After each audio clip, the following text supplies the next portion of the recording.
একটা মজার প্রশ্ন দিয়ে শুরু করি। তোমরা কি জানো, শুধুমাত্র একটা কোণের মান ব্যবহার করে কোনো গাছের উচ্চতা, কোনো বিল্ডিং এর উচ্চতা, এমনকি পাহাড়ের উচ্চতাও বের করা যায়? আবার জিপিএস, স্যাটেলাইট, ইঞ্জিনিয়ারিং, আর্কিটেকচার সব জায়গাতেই ব্যবহার হয় একটা অসাধারণ গণিতের শাখা। আর সেই বিষয়টির নাম হলো ত্রিকোণমিতি। তাহলে আজকের ভিডিওতে আমরা জানবো ত্রিকোণমিতির একদম ভিত্তি থেকে একটি গুরুত্বপূর্ণ অধ্যায়, কোণ পরিমাপের ধারণা। Hello students, welcome to maths with Kanika ma'am. আজ আমরা আলোচনা করব ত্রিকোণমিতিক প্রাথমিক ধারণা, কোণ কিভাবে তৈরি হয়, কোণ মাপার বিভিন্ন পদ্ধতি, ডিগ্রি ও রেডিয়ানের সম্পর্ক, এবং শেষে একটি গুরুত্বপূর্ণ সূত্রের প্রমাণও দেখব। তাহলে চলো শুরু করা যাক।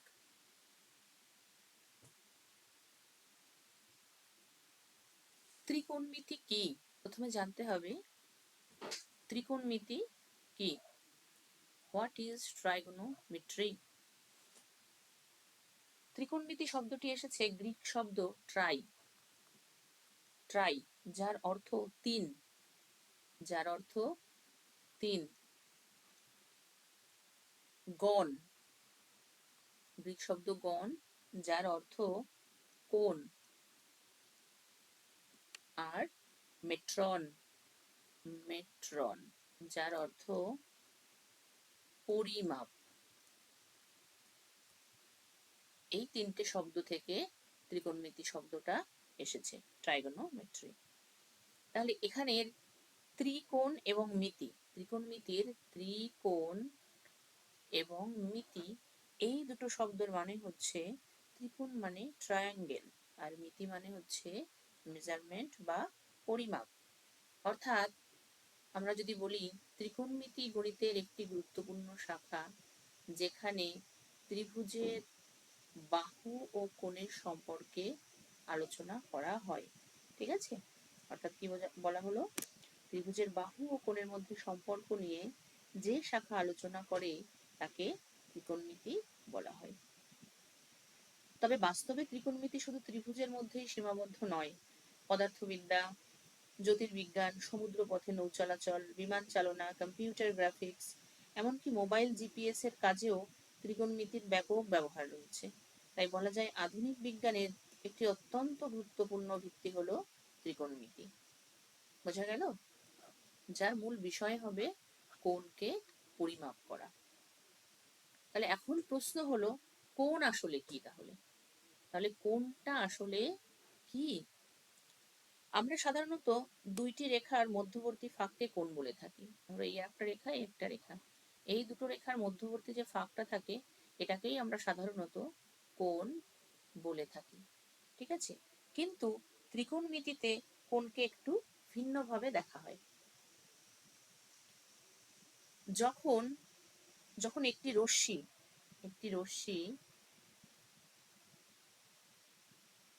যখন একটি রশ্মি একটি স্থির বিন্দুকে কেন্দ্র করে, যখন একটি রশ্মি একটি স্থির বিন্দুকে কেন্দ্র করে, যখন একটি রশ্মি একটি স্থির বিন্দুকে কেন্দ্র করে,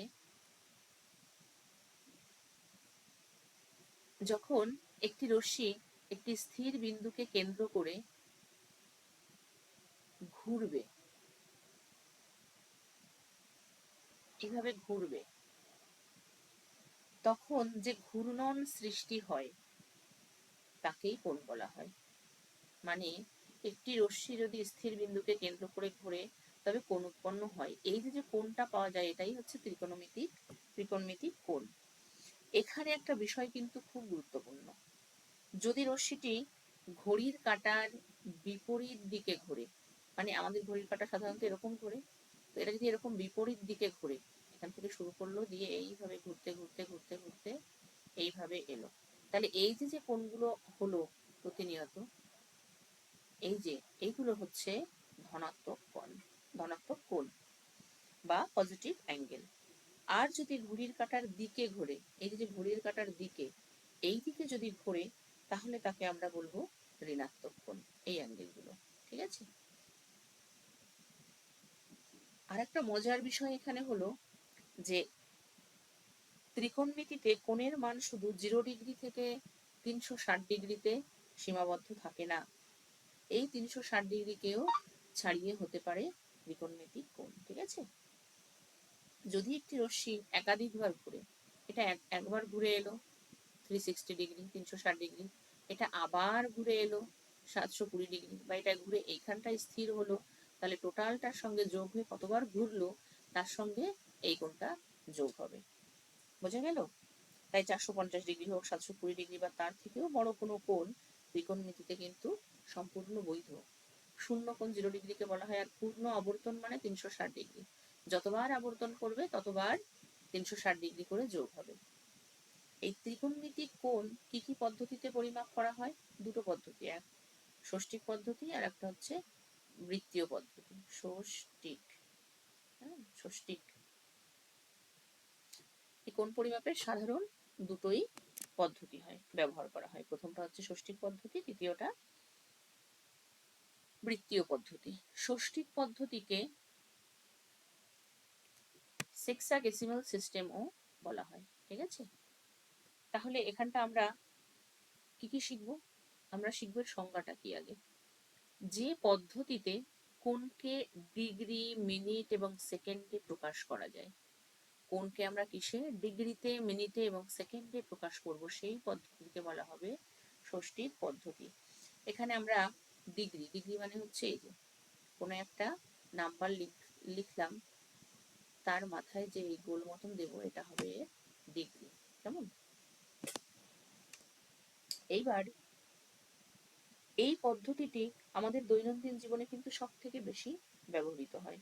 যখন আমরা বলি 30 ডিগ্রি, 45 ডিগ্রি, 90 ডিগ্রি, 180 ডিগ্রি, তখন কিন্তু আমরা ষষ্ঠিক পদ্ধতি ব্যবহার করছি।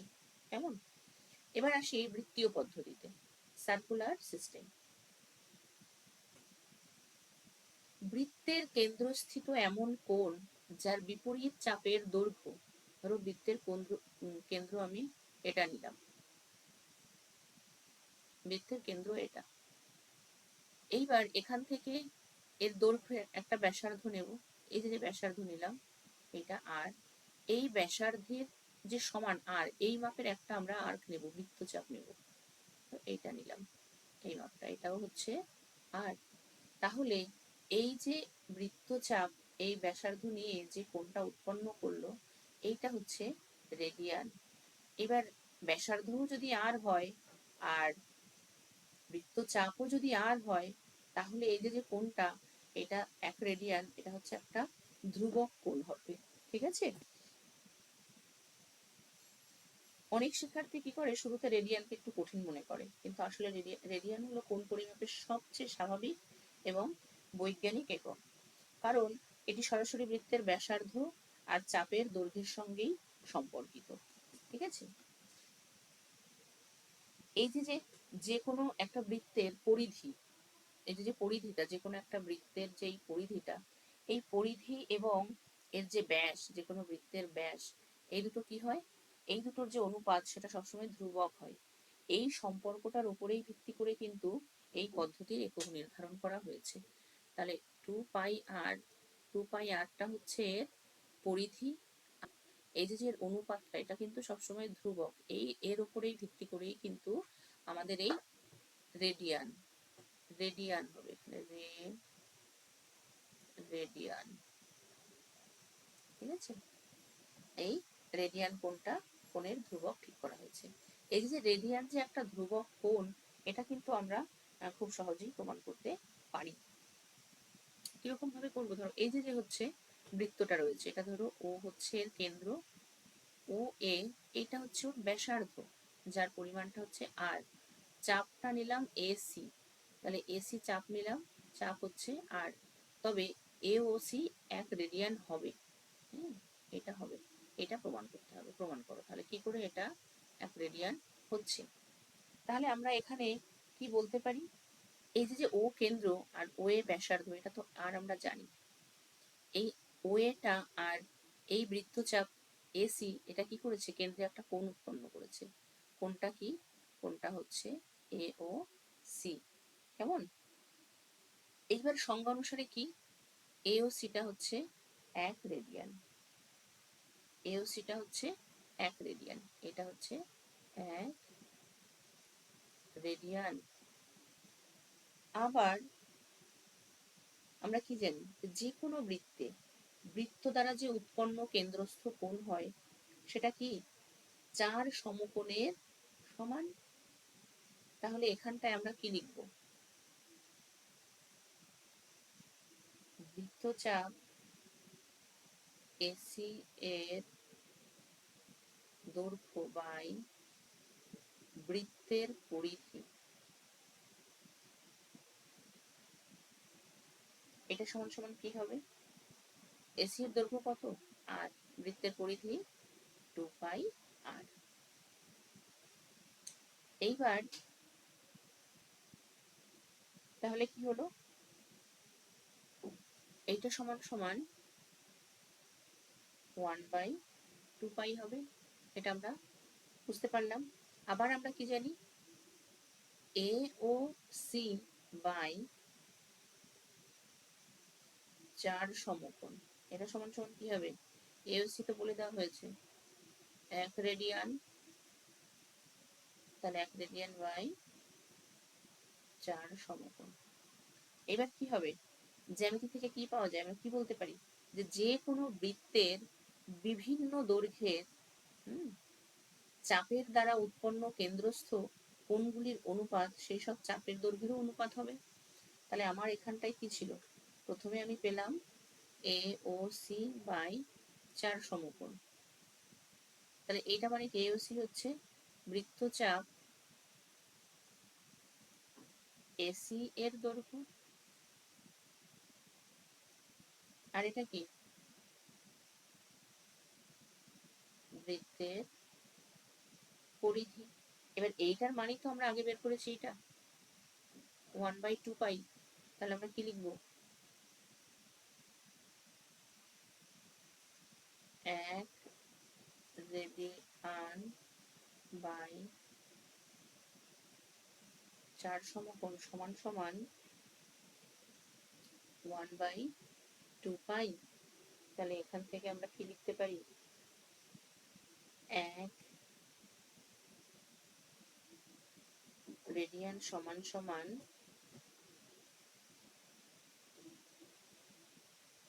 2 মানে কি 4 সমকোণ বাই 2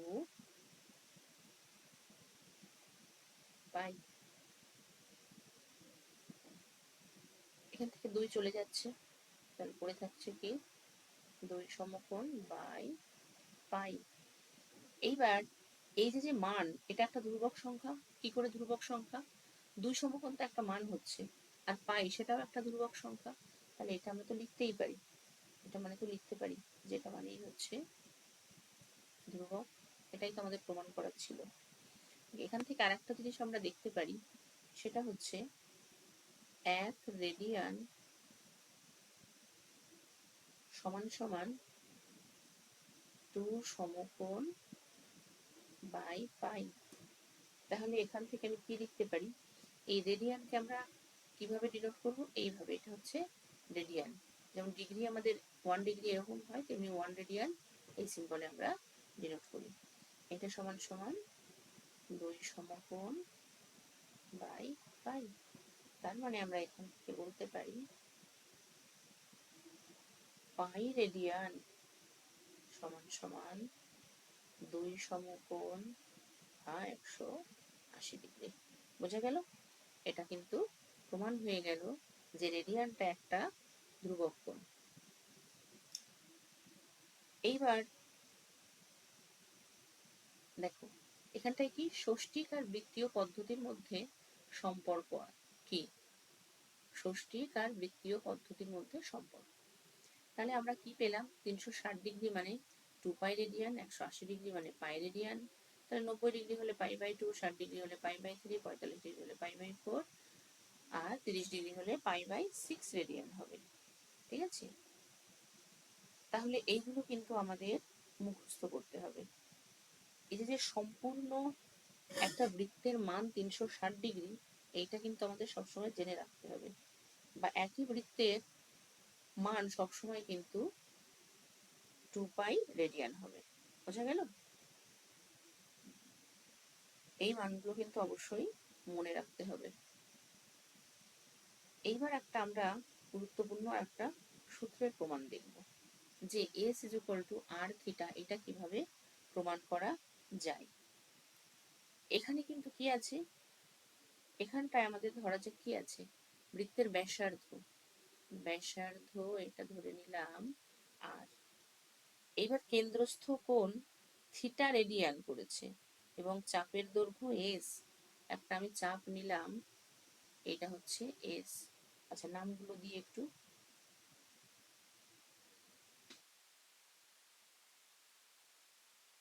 এটার নাম দেব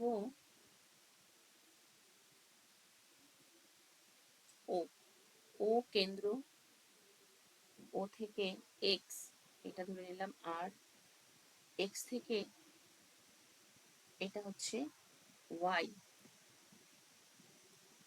এটা ধরে নিলাম y, তাহলে x y, x y এটা হচ্ছে s, চাপের দৈর্ঘ্য এটা হচ্ছে s, আর এই যে কেন্দ্রস্থ কোণ এটা আমরা পেলাম থিটা। ঠিক আছে, তাহলে s একক বৃত্তচাপ, এই যে s একক বৃত্তচাপ কেন্দ্রে কি কোণ উৎপন্ন করলো x ও y, এই কোণটা কেন্দ্রে উৎপন্ন করলো। আর r একক, এবার ধরে নিলাম r একক ব্যাসার্ধটা r বৃত্তচাপ নিয়ে এই যে এটা আমি নাম দিলাম k, এটুকু হচ্ছে r। এ কেন্দ্রে কি কোণ উৎপন্ন করলো, x ও k, এই কোণটা উৎপন্ন করলো। এইবার দেখো, এইবার আমরা কি জানি, x ও y এই কোণটা ডিভাইডেড বাই